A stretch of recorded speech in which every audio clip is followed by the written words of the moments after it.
Harry, welcome to Landscape Photography World. How are you going? Yeah, I'm good, Grant. How are you? Yeah, very good, very good.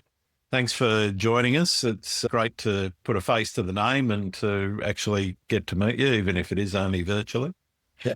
Why don't we start with who Harry Dinnen is?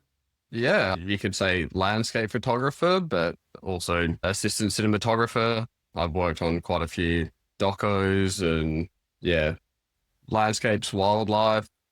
Yeah, you name it. I've shot it. Yeah, Nice. yeah. Do a lot of different things. Excellent. Yeah, I think, yeah, so photographer, but industrial designer Okay. yeah. Tell us a bit about that. Yeah, so I started obviously shooting when I was 16, but yeah, I really enjoyed industrial design. So yeah, studied that and got my master's. And then, yeah, ended up going into defense design. So I was working, Okay. I've talked too much about that then. I know, I was working on the submarines for a period there, Oh, but yeah. moved to Melbourne and was doing furniture design for a couple of years there. And then decided it wasn't for me. So back to photography. And Okay. So you're a full-time photographer now? yeah, we do a lot of TVC commercials, product, that sort of stuff. And then, yeah, worked with a few directors and DPs for documentary work as well. Sure. So What? you started at 16. What was that like for you in terms of what was it about photography and particular landscape photography that drew you in? So I'd say I got my first SLR. It was a nice Pentax K20D. But yeah, so that was when I first got my first SLR. But I started shooting film before that, and so my grandma's quite an avid photographer and still Oh, is. The age of 96, probably knows more about Photoshop than I do, which is yeah. So at 16, we're just like doing corporate events and then the occasional wedding, and then I was like 18, 19. That's when I started doing design, and it dropped off a little bit. But kept with the film photography. I've probably been shooting that for over 25 odd years. So yeah, just landscapes, people, family, like that's that side. And then yeah, I like took that break while I was doing industrial design. And then when I was 26, stepped back into the corporate work and landscapes and whatnot. awesome. Awesome. And where did it start as art for you? Was that always an intrinsic part of your photography, or were you just doing what several people I've spoken to do, which is start out as a documentary photographer, for want of a better term, where you're just documenting stuff on your travels or family and so forth. But then they go, oh, this is actually an artistic pursuit. So it's a step further than just documenting that's that shot. Yeah, so I guess documenting the family holidays we went on as a kid. But then, yeah, when I started taking it a bit more like seriously artistic side of things, it actually started off as long exposure photography. So that nighttime, and then I stepped into the realm of NVs and started doing those longer exposure daytime stuff, which is probably where I caught a little bit of traction 2018, 2019. Yeah, back then. But yeah, I'd say it's a mix of everything really from, yeah, portraiture, wildlife, landscape, and yeah, just whatever captured my interest really. So yeah, that's where I took it. Yeah, that direction after stopping shooting film for a little bit there once I got my first SLRs. Sure. I want to talk a little bit about influences and inspiration. Where do you get inspired? Is it people, places? Is it something that happens? What inspires you? So it'd be a mix of, yeah, people, places, and yeah, the format that I'm shooting on. Yeah, I'd say start off with the people first. The people that really inspire me are like Danny Singer and Richard Moss. Yeah, Richard Moss is quite an interesting photographer, documentary. He's done quite a lot of stuff in Amazon and prisoner camps, and the medium he shoots on, the medium he shoots on back in like 2019. He had a big showing or at our exhibition at the NGV, which was very impressive. So he was shooting on the old aerochrome that they used in Vietnam. So yeah, it turned all those greens like a form of red or purple, Yeah. pinks. And then Richard Moss, very talented, like panoramic landscape photographer, if you will, but it's not so much one position and pan. He moves the camera No. across. It's like everything has this flat perspective. So he does like he did a lot of townships in rural US. Yeah, yeah. They were incredible to see, blowing up like 6, 7 meters, and the detail was phenomenal as well. And then in terms of like documentary work, there's probably quite a few, but in terms of landscape and wildlife, it would probably have to go to James Baylog. He's a very good documentary maker. He did Chasing Ice, which is probably one of my favorite, documentaries, I would say. Where was the first landscape that actually caught your attention and said, okay, this is it. This is what I want to do with the rest of my life? It'd probably have to be Tasmania or New Zealand. But probably the most incredible trips we've done are through Iceland, Namibia, and Indonesia. Indonesia and Iceland were like incredible. Just the way we did it off the beaten track. We're not spending time in Bali. It was through like Western Central Java and Eastern Java, and then we went over to Flores and a few other places. Yeah, that's probably it. It's the landscape combined with the culture, I would say. Yeah. And is it that sense of adventure that sort of gets the juices flowing? Because it sounds like going into Central Java, that's, as you say, off the beaten track. It's not where the average Aussie tourist goes. No, we had a drop in Bali somewhere. No, yeah, we had quite a few funny experiences in Central Java, but in places where no one speaks English and we're trying to get from point A to point B, and that becomes the more memorable sides of the trip. It's like how to actually get places and navigate your way through these like remote parts of Java. So yeah, I'd say for me, like the sense of adventure and the camera is just there. Yeah. I think I enjoy doing, things that obviously a lot of people go to Iceland, but the way we did it and the places we went to, just following that ring road around, basically. We obviously did that ring road, but in the West Fjords and like up north as well, where it's a bit more remote, that's what's special to me about photography. Is it can take you to places that not many people would go to, and yeah. And how did you go about organising trips like that? Because you can't just turn up to Flight Centre or a travel agent and say, all right, book me a tour around here.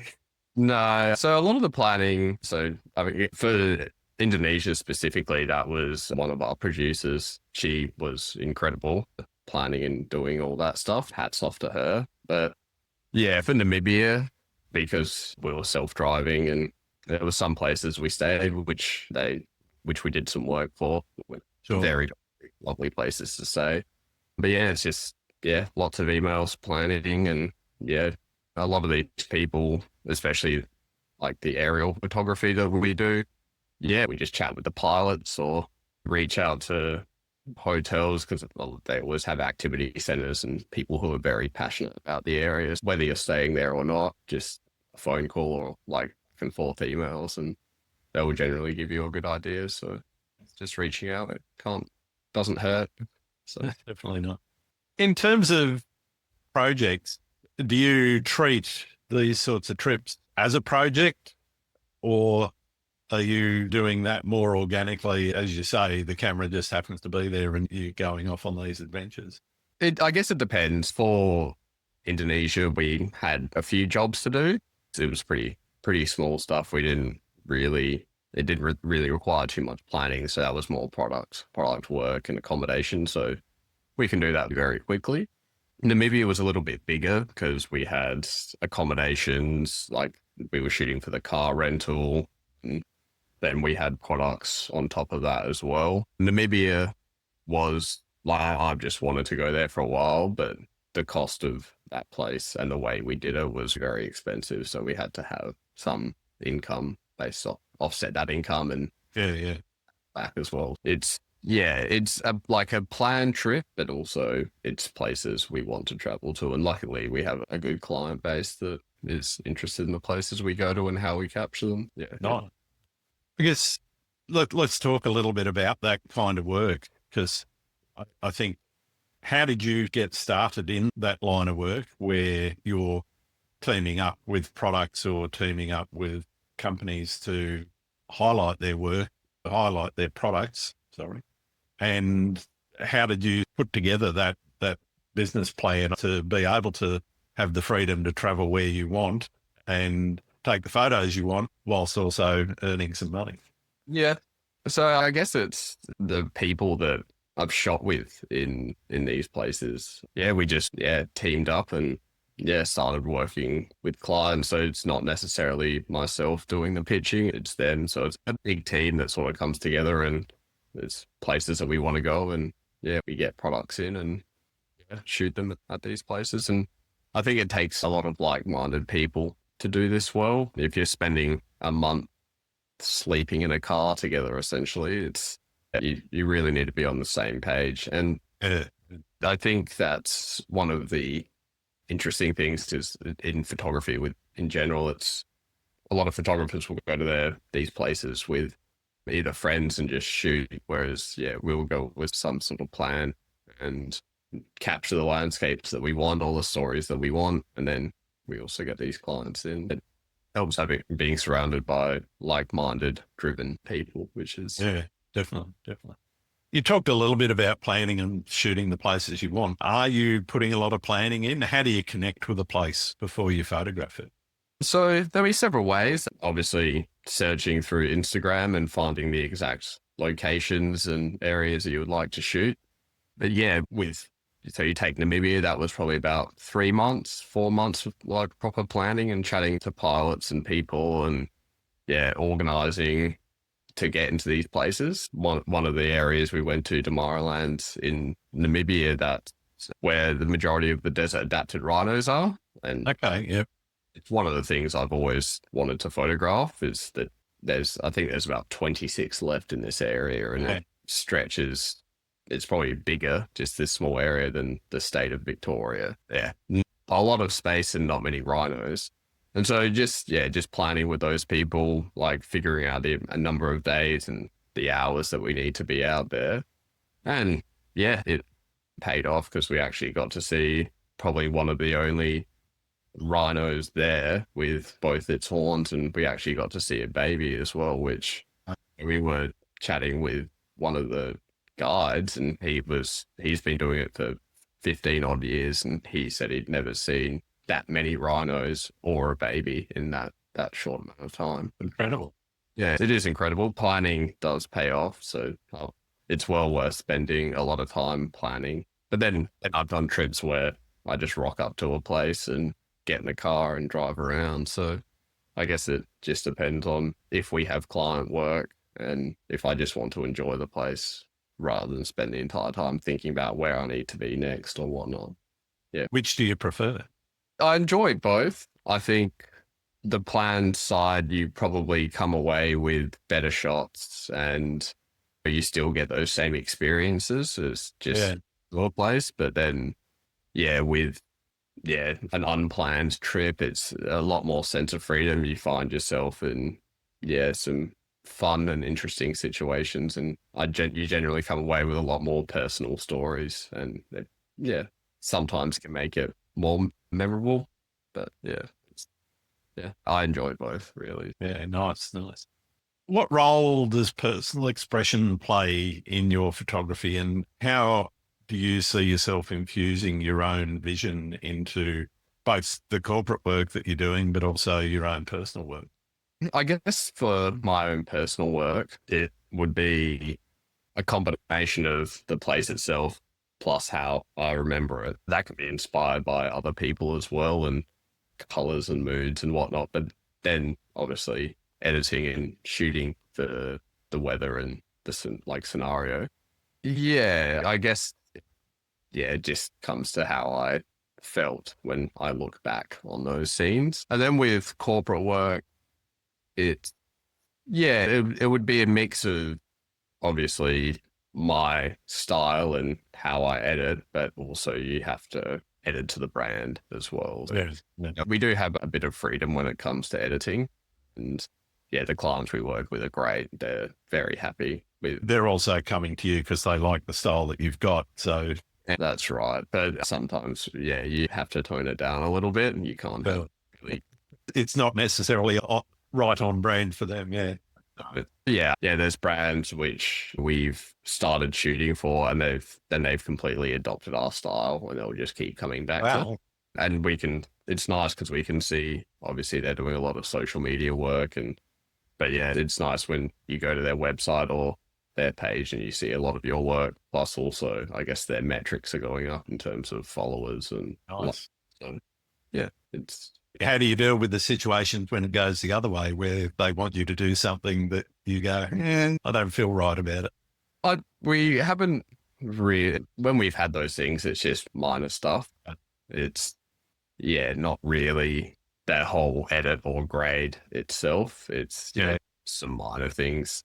I think the only really clients I've had that dislike edits would probably have to be wedding couples. Oh, yeah. Sure. Yeah. I've had ones whereas my mother's hair was curly at the start of the day and it's not, can you make the entire video have her hair curly? And I was like, no.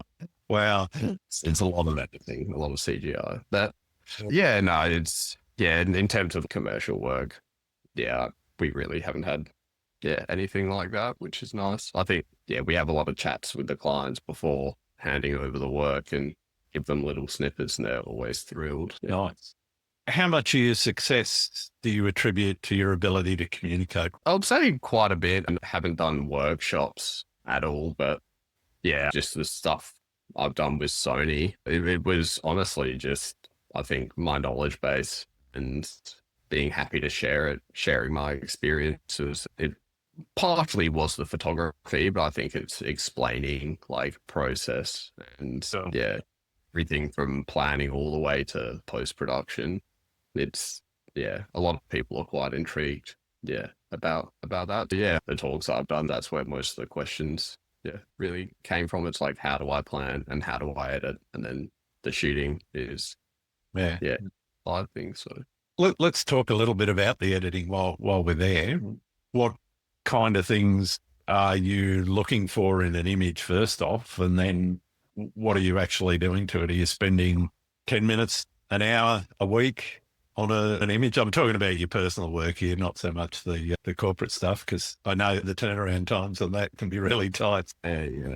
For personal stuff, I guess it varies depending on the image and what I want to get out of it. With the long exposure stuff, I used to do a lot of focus stacking and exposure blending. One of those photos could take anywhere between an hour and 2 days to not consistently, but spend a couple of days just fiddling with it and leave it and then come back to it with fresh eyes.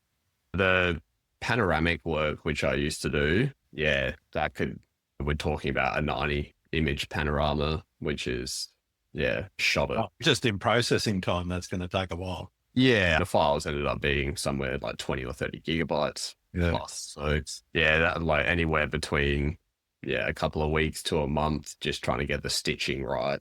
And have to go and do the editing as well. But with the recent stuff, probably, no more than an hour, half an hour, maybe. I guess it's the way my photography has progressed as well. There isn't so much focus stacking or exposure blending. It's just capturing the moment and editing it. I'm interested in the big pano stuff. Are you doing edits after you've done all the stitching, or do you get the images to a point in the edit before stitching?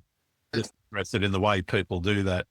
Yeah, when I was doing that, it would be a mix, just like balancing exposure.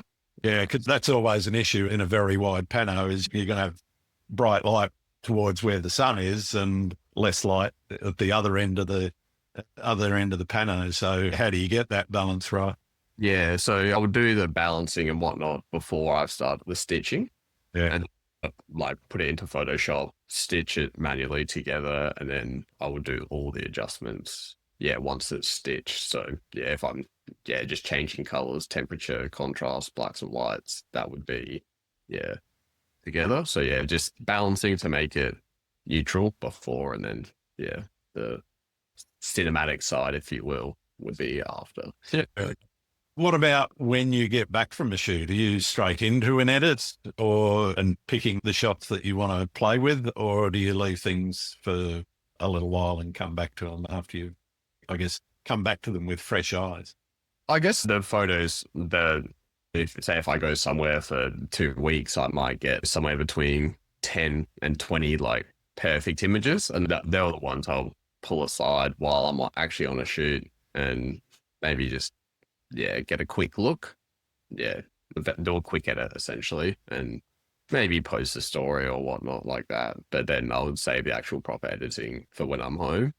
But yeah, the large majority is, yeah, a couple of months after. So yeah, I probably should post a lot more than I do. I've probably got about, I can see like 453,000 photos on my Lightroom catalog at the moment. Yeah, it's very slow. I don't use the Lightroom catalog at all, simply because I know I've got about 6 terabytes of images. And if I try to load that in as a catalog, my computer, it's a fairly old one, it's due for an upgrade, it would just keel over. So I don't use that. So I got no idea exactly how many.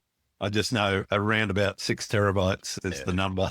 Yeah, no, I've got quite a few, but yeah, yeah, it's a daunting number to go through. But yeah, it's nice because there's the landscapes I've shot and then the moments in between fun stuff with the team. So yeah, it's always nice looking back through, yeah, through trips I've shot. So What does success look like for you in your photography?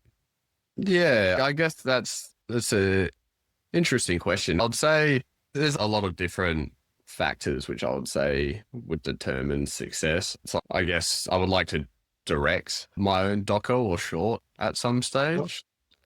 Yeah, there's a lot of things that need to come together for that to happen. But yeah, just I would say I'm pretty successful now. I'm doing what I want to doing what I want to shoot, and yeah, having fun doing it and shooting with a great team. So I guess like that metric of success is as long as I'm having fun, going where I want to go, and yeah, making money as well, then that's success for me. Whether it's not, we don't get to pick and choose every single job. Sometimes there's jobs, I wouldn't say I don't want to do them, but I don't get as much enjoyment out of certain work. But Yeah. in just being able to travel freely and yeah, make money while working with friends, that's success for me. Sounds like a good life. It has its ups and downs. I wouldn't say it's exactly luxurious. What our first trip to Iceland, it was 4 people plus all the gear in a RAV4. That's definitely not comfortable, and I wouldn't recommend it. Sleep. Yeah, sleeping like I'm sitting right now, essentially. So yeah, it's about a month. With places like Iceland being expensive as they are, and wanting to spend a long amount of time there, that's honestly one of the only feasible ways to do it. Otherwise, it's tens of thousands of dollars you're looking at. Yeah, I know. I get it. It's not a cheap place to visit. No, it isn't. But I think also as well that that's the side that makes it enjoyable to me. It's yeah.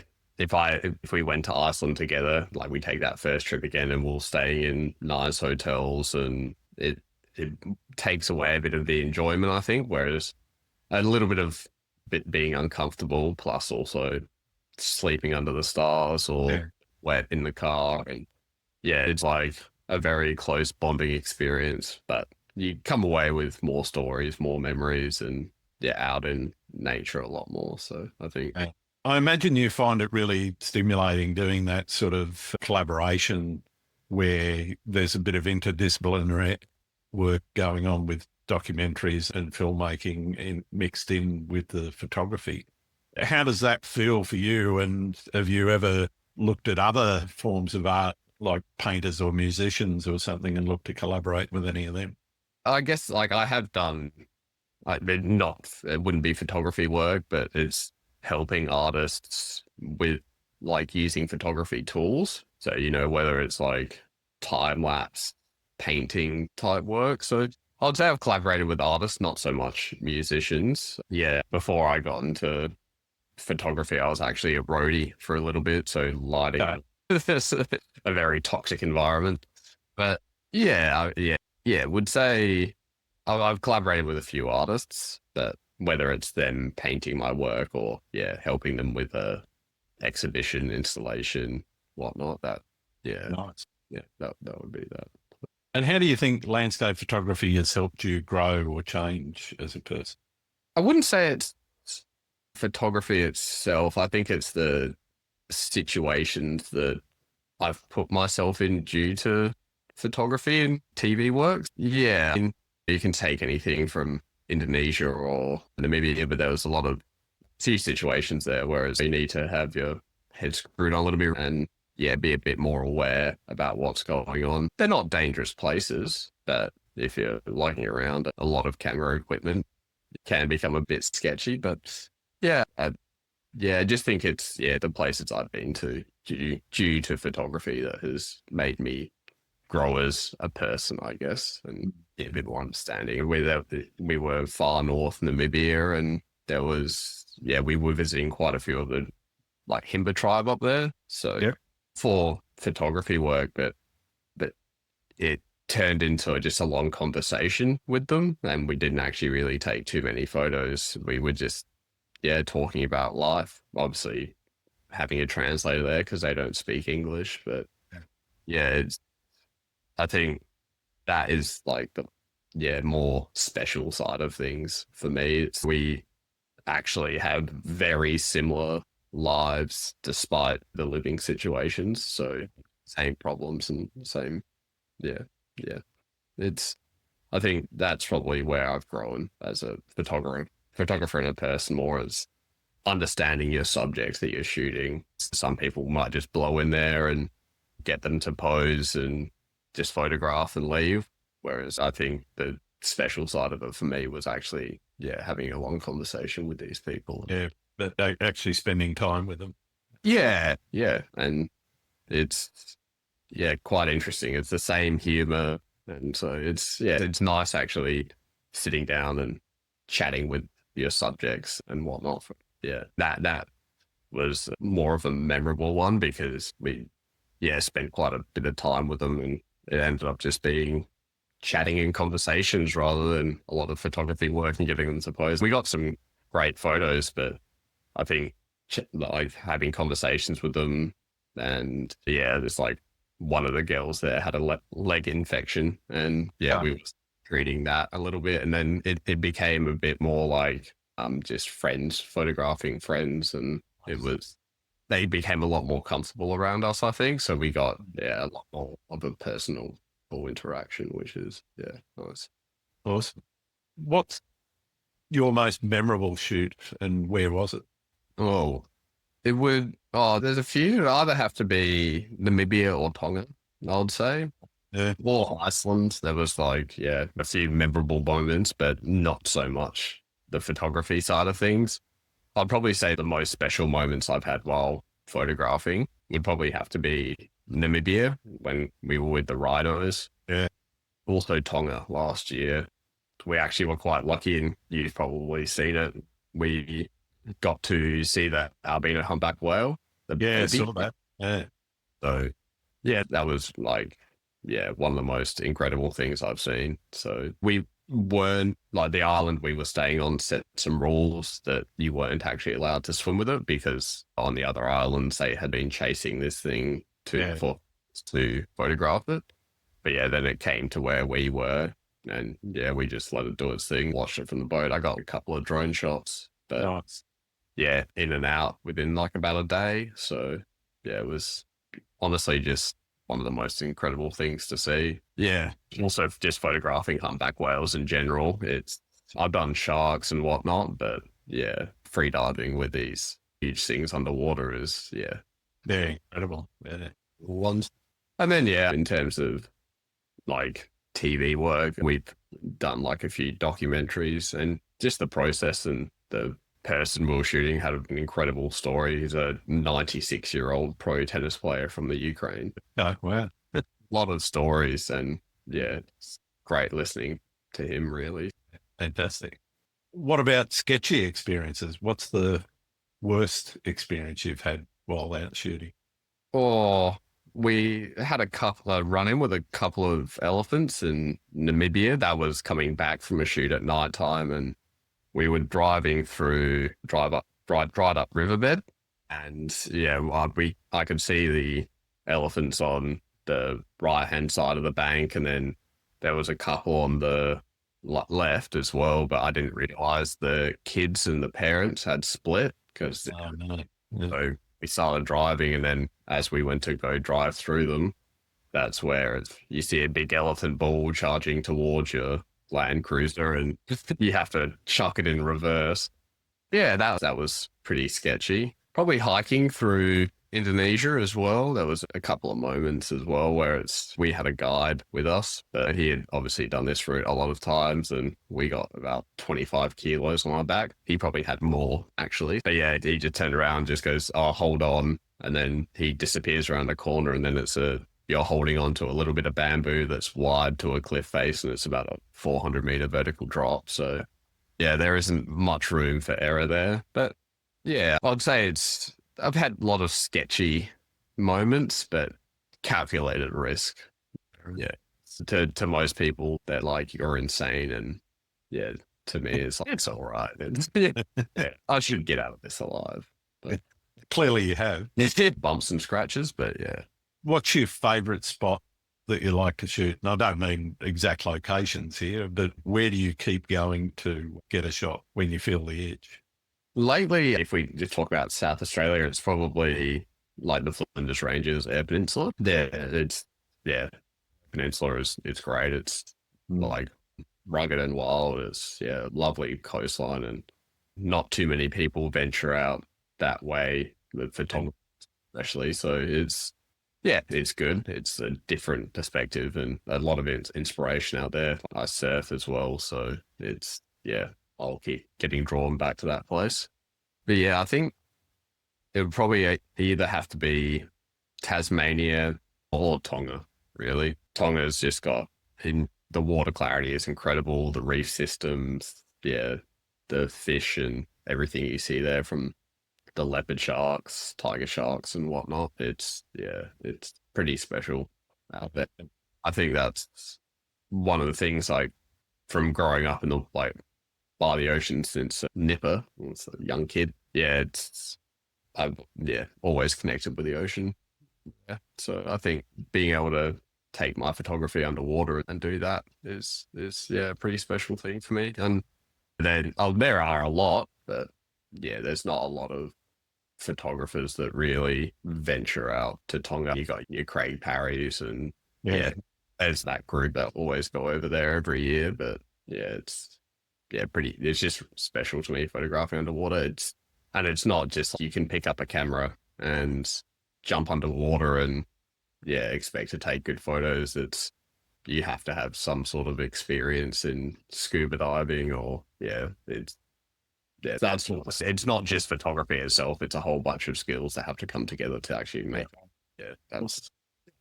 If you could retire at one of the places you've shot, where would it be? And it doesn't have to be realistic. Yeah, Tonga would be nice. Yeah, warm weather all year round and warm water. So what's not to like? Yeah, exactly. I think like Iceland would be nicer, or Namibia. Namibia, Africa, somewhere in there would be incredible. You have the thing I said to a few people is Namibia is like Iceland, except instead of mountains, they do have mountains, but it's like sand dunes and warm. But then you also got the wildlife and a lot of like rich history as well. So I think I would probably either pick Tonga or like Southern Africa somewhere. Yeah. What do you think it is about these remote places that really pulls you towards it?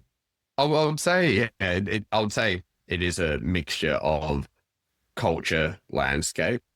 I think, like, for me specifically, is I do like a certain degree of difficulty, I guess. So they'd put some people off going there. So these places are a lot more like wild, remote.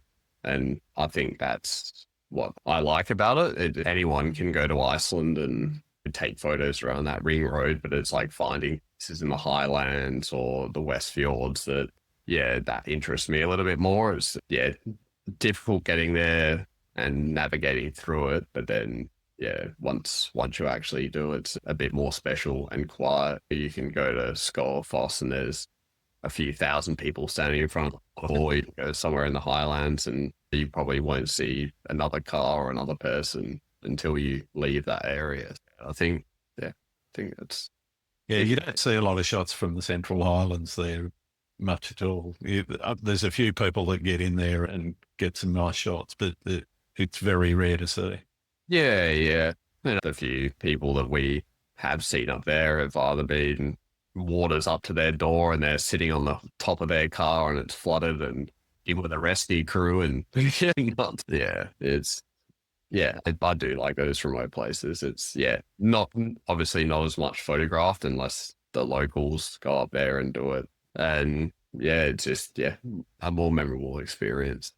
And I think that's why, as I said earlier, it's like we shoot in a team if anything does go wrong, or we have other people to help us. But yeah, it's, yeah, sharing it with those like-minded people. Nice. What's the worst and or best piece of advice anyone's given you? Oh, that's an interesting one. I wouldn't know about worst. I don't have a worst. Just filter that out if anyone says something silly. Everyone ignores them. Just ignore it.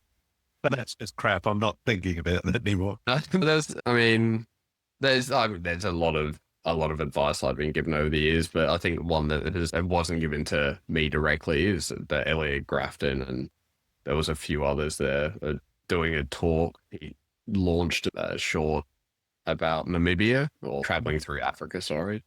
He said always have, or not always, but make sure you have a passion project as well, like along with your like corporate or client work, because if you keep going through client work over and over again, that's when you're going to burn out or stagnate in your shooting. So yeah, just being able to have a passion project, whether it's with a client or not, but something that you have full control over will always be inspired.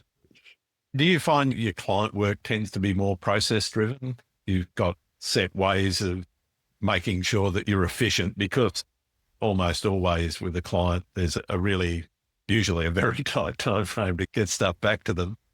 How do you organize that, and how does that compare to your workflow when you're doing your own passion projects?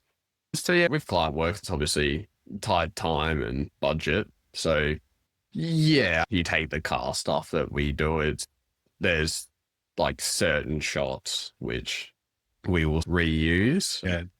And they might change to a degree depending on what we're shooting. But yeah, they can get very repetitive shooting that stuff. With personal, yeah, we probably haven't done much shooting personally in the past like few months, which yeah, I was just busy with client work. Oh, sure. Yeah, but yeah, that's a difficult one for personal. Could you? Well, how do the two approaches to your photography differ? Do you clearly, with a passion project, it's all about what's making your heart sing and making you think, okay, I really want to do this, compared to I have to do this because that feeds me and the family, etc.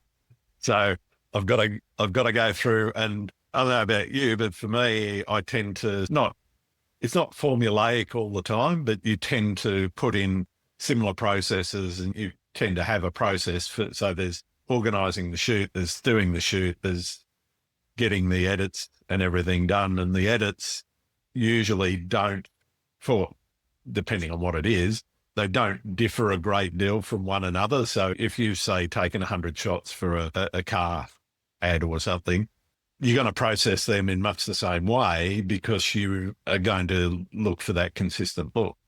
Yeah. Whereas with your own work, you might be a bit more freestyling. Is that the case for you? I know it is for me. I'm just interested in how. I'd say I'll probably approach corporate and personal work the same, more or less. There's obviously a lot more freedom with my personal work, but when it comes to planning, I'd say probably about 80% of the like shoot that I've done, whether personal or client, yeah, is planned. And then probably about 5% of that is shooting and the rest is editing, really. Because I really think like planning is the biggest part of photography. And obviously you can go out without any planning and shoot Oh, and get great photos, which we've all done. But I would definitely, yeah, definitely say planning is the biggest one for me, just because, well, if it comes to weather and conditions, that's what I'm obviously looking for the most. You take Namibia, it's either foggy or sunny there, really. There's two conditions. So it's like early morning or during the day, afternoon. You do get that softer light in the afternoon and mornings, obviously. oh, Yeah, it's just where I want to shoot and what time, and the conditions. But then it's when I go to a place, it's usually for a long period of time. So I always make sure I have 3 to 4 days of actual shooting. And if I get the shots in the first few days, it's great. I get to explore a bit more of the area and maybe get some more stuff. yeah. But yeah, it's all planning for me mainly. So it might seem like a bit, yeah, monotonous. It's always going into these like shoots with a couple of weeks to a couple of months of planning. But yeah, it's for me, it's like that's how I'll always get the stuff I Yeah. capture. I just find it fascinating the different ways that people approach their work, both corporate and personal work. And it's just interesting hearing from different people how they think about it. Yeah, and I think like especially going to an area for say if you're traveling overseas, going to an area for a longer period of time, and you manage to get your shots in the first few days, then you always have those last few to explore and Oh, cap. And so I think that's my main goal is being able to capture that stuff and then get more intimate details or other landscapes about the area or learn about it a bit more, which sort of gives more of a story to it, I think. Yeah, that's have you ever struggled to find inspiration in your photography? And if so, how have you got yourself out of ruts that you might have got into? yeah, I would say it I have definitely struggled to find inspiration. I think the perfect example is when I was, yeah, photographing 5, 6 years ago, doing a lot of landscape work and was just shooting around SA a lot. And yeah, we have beautiful coastline here and it's great to get out there. But in SA in particular, it's the subjects are jetties, really. That's, Yeah, yeah, or whether it's the nice coastline down towards like Selix or Deep Creek, it's, yeah, very similar. And I would say I became pretty uninspired to shoot around that time. I yeah. was like, yeah, sick of shooting the same subjects over and over again. So there's probably a point in my Instagram feed where you can see it goes from jetties to, yeah, overseas wildlife and whatnot. And I think that was it for me. It was just like, I'm just doing corporate work and shooting beaches. And I actually want to take this story side that, from the documentary work I've done and apply it to Yeah. my, yeah, I think that's changing location or the locations I shot was the big one. But then, yeah, the people I worked with as well. Yeah, the group that we have that we shoot together. Yeah, we inspire and push each other, which is, yeah, very good to have. I think if you're shooting alone quite a lot of the time and it can get very hard, especially if you're doing the planning, the shooting and all the editing yourself or without anyone Yeah. there, it can just, yeah, feel like it's just you and not against everyone, but I know yeah, what you're trying to say. yeah, good to have a good support network. And Yeah. I guess with a group, you do pull each other up yeah, when things aren't quite going the way that you'd like. yeah, exactly. And even it's whether it's personal or client work, we will pitch an idea for a shot and it's like, how can we do this like Mm. actively or even just achieve it all together? And that's where sort of the team comes in and it's bounce ideas off each other and yeah, great for inspiration and yeah, and shooting as well. So yeah, it's shooting in teams is very helpful because yeah, that everyone sees different things at each location. So it Yeah. does help. What do you see as the biggest challenge facing photographers right now? Oh, that is a tricky one. There'd be a lot of different things. We don't really use it, but I guess artificial intelligence might be a big Yeah. thing. It's whether you spend all this time and money and whatnot going out to a place and you can achieve it with a still off Google and animate it or whatever. I would say the biggest challenge though would probably be like maybe trying to find your own identity. There's a lot of photographers out there, a lot of good photographers, and I wouldn't say there's many places in the world that haven't been shot. So yeah, trying to find originality, yeah, would probably be Interesting. just yeah, trying to develop your own look, really, or your own style and capture things differently from the photographers you may follow or get inspired by. But that isn't a bad thing. My learning process has been replicating or mimicking photographers to understand how they've actually captured something, and then I can take certain aspects of that and apply it to my own work. It just, I guess it depends. I think social media is a great tool for photographers, but also it can be a bad tool as well. Very much a double-edged sword. I think where a lot of people struggle is where they, particularly in terms of originality, is where they latch onto a trend that's going on and follow that trend without thinking about how that's actually impacting their own style and their own work. Yeah. And there are photographers, obviously, that have developed ways of following a trend, but still keeping it interesting and keeping it different. But there are a lot of people that just follow the trend and then the next trend comes along and then they follow that, as opposed to actually thinking a little bit about, okay, that's an interesting trend. How can I put my own spin on it? Yeah. Yeah. I think, yeah, one of the big things as well is I know I have been guilty of this. Oh, I think we all have. Yeah. Like probably not posting or sharing your work, whatever format that is probably a big one as well. Yeah. Yeah, like I said, I've got hundreds of thousands of photos and I've probably only shared a couple of hundred to any social media platform. And yeah, I think that maybe it's probably self-criticism more than I think. While, as we said, Instagram and social media can be a double-edged sword, I think just taking things from trends if you want to, or other photographers, applying it to your own work, and then just editing. And yeah, I hope other photographers have that group that can either critique or like direct.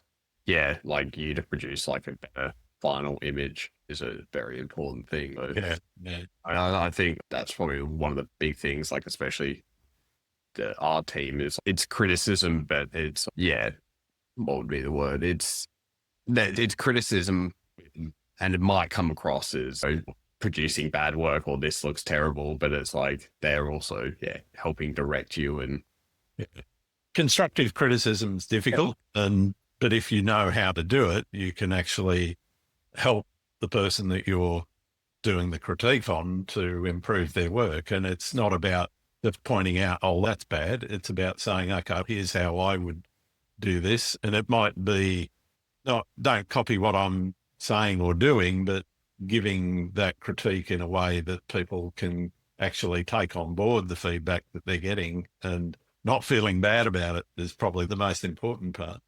yeah, and while this probably doesn't happen often, but a lot of photographers who like give feedback or whatnot, it's two things. I think our team wants to see everyone exceed, whereas you might have your photographer out there who, as bad as it sounds, probably doesn't want to see someone succeed or do.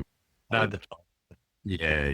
I've come across quite a few. So I think that's like the good thing, working with good people who want to see you succeed, but also want to keep working. The best way is to just give constructive criticism to people. And yeah, hopefully they take it well, but it's out of love. It's out of love that we do it. absolutely. What do you like to do when you're not doing photography? Hiking, surfing, rock climbing. I think those things, so they go hand in hand with, yeah, my photography is like getting to these places or, yeah, experiencing them. I think I probably like surfing a little too much and my business partners would yeah, sort of, might get a little bit irritated at times, but it's like one of those things like we work 24/7 almost, like, so yeah, when there's opportunity to have time off, everyone's very understanding about it. So I think it keeps that sanity a little bit. But yeah, just spending time outside. Yeah. I also like building Lego. So What's the latest Lego project? I just did the Jaws boat. Oh, okay. Yeah. Yeah, the shark coming over the back of the boat. Oh, Yeah, scene from with the Jaws film. Great. I actually had to watch Jaws. You have to watch Jaws while you're doing that. So absolutely. it was great. How long did that take you? 1.5 Jaws films. So second, yeah, halfway through the second Jaws film before it was complete. So about 3 and a bit hours then. Something about around there. Yeah. 4 hours there. Mystery.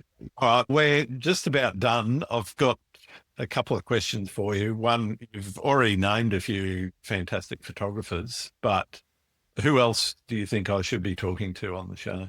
Ooh, I think, I'd say it's like one of the people which we've worked with, Riley Lockett. He's a fantastic photographer and originally a Wakery boy, but he lives up in Banff at the moment, or he has been for the past 3-4 odd years. So he's a great person to work with, but he's also done some incredible things with just pushing the boundaries. And I think he's probably one of the perfect ones to talk about borrowing ideas and applying them to his own work. He's very creative, and when it comes to achieving shots, if we have an idea for a shot, he's always probably one of the first people that I'll reach out to in terms of how to actually achieve this look. And then I'll probably just end up listing the entire team, really. Aaron Scheffner is another one. He's a Canadian, actually moving down to Melbourne this next couple of weeks. So it'd be exciting doing some more work with him on Australian soil. Yeah, nice. And my business partner, Mark Orenko, he's very good at coming up with ideas for stories and shoots and whatnot. He started out as a lifestyle photographer, and he's mixed with landscape, obviously. Yeah, I'm a big fan of Mark's work. Yeah, he does well. He actually, his last trip was Iceland with his. Yeah, nice. Yeah, they had a great time up there. He's definitely one to speak to. And then, they don't really use Instagram, but the directors I've worked with, like Joffrey Reed and the DPs, Aaron Gully and whatnot, they're just incredible at what they do, really. Like, fantastic. Thank you for that. The last question is one that I've been asking since pretty much the beginning, I think, except for episode 1. And I recently published some result on this question. Do you like pineapple on pizza?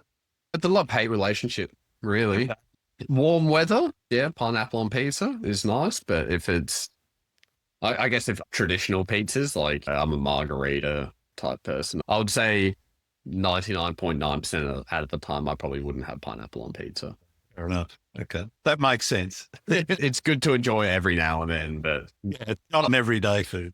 I definitely, if I was making pizza, I probably wouldn't put pineapple on it. Fair enough. Let's say no to that one. All right. Thank you so much for spending some time with us, Harry. I've really enjoyed our chat. Where can people find your work? Instagram and TV. Awesome. You might see some ads during the cricket or whatnot. Fair enough. All right. Thank you so much, mate. It's been great having a chat. No, thank you very much, Gron. It's been a pleasure. It's had a great time. Cheers. Thanks again for listening to Landscape Photography World. I hope you enjoyed the show, and keep listening because I'll be joined by some great guests in upcoming episodes. You can find my work in this podcast at grantswinburnphotography.com. I'm also on Twitter. I'm not on Twitter. I'm also on Vero, Photo, YouTube, Instagram, and Facebook. Don't forget to like and subscribe. I'm Grant Swinburne. Hope to see you out shooting soon.